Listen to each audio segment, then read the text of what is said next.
తేరా దొంగ చూపు చూస్తావు.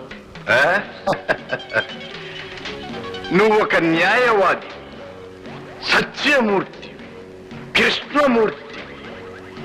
న్యాయశాస్త్రాన్ని చదివి జీర్ణించుకుని ధర్మాన్ని 4 పాదాల నడపవలసిన వాడి. You are also a gentleman. నువ్వు ఒక పెద్ద మనిషి. Okay okay.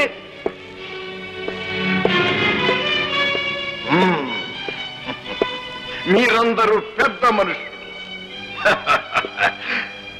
You are the pillars of the society. No no, you are the real killers of the society. మీరే సంఘాన్ని, దేశాన్ని నాశనం చేస్తున్నారు. మీరే దేశాన్ని అధోగతి పాలు చేస్తున్నారు. No toleration by your criminals.